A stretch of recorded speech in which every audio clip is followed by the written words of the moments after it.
Ce lundi 11 décembre, Olivia Ruiz-Cest confiait pour Europe 1 sur ce gros changement adopté par la production de la Star Academy auquel elle ne s'attendait pas du tout, ni elle ni ses camarades.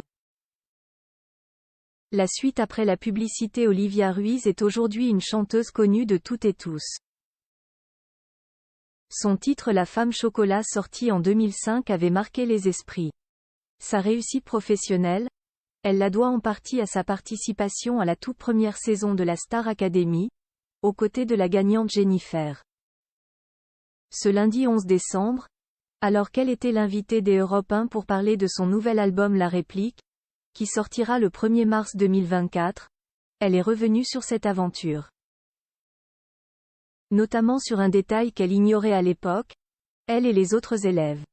En effet, elle ne savait pas que TF1 intégrerait de la télé-réalité dans ce nouveau programme de divertissement.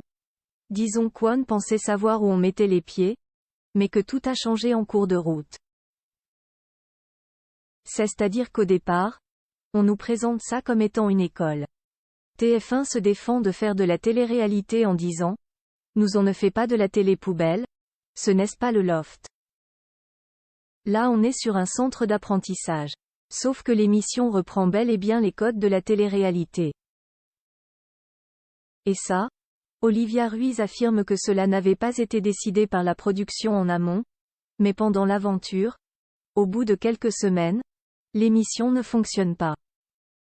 Donc le centre d'apprentissage s'équipe dans les salles de bain, dans les chambres, de caméras pour transformer les choses. Au bout de 3 semaines, on nous dit, l'émission va s'arrêter, ça ne fonctionne pas.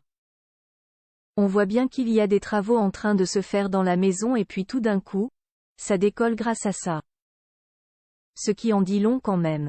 En sortant, vous imaginez bien qu'On n'a pas envie d'aller regarder tout ce qui vient de s'écouler mais c'est ce qu'On nous racontait oui.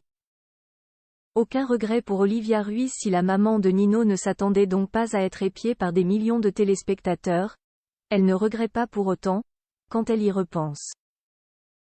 Car c'est cela qui lui a permis, entre autres, d'être la chanteuse qu'elle est aujourd'hui, avec la notoriété qui en découle.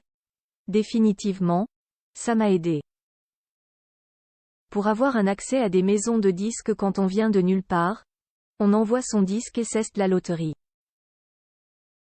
Là effectivement, le fait d'être un tout petit peu identifié, m'a permis d'aller à la rencontre des maisons de disques.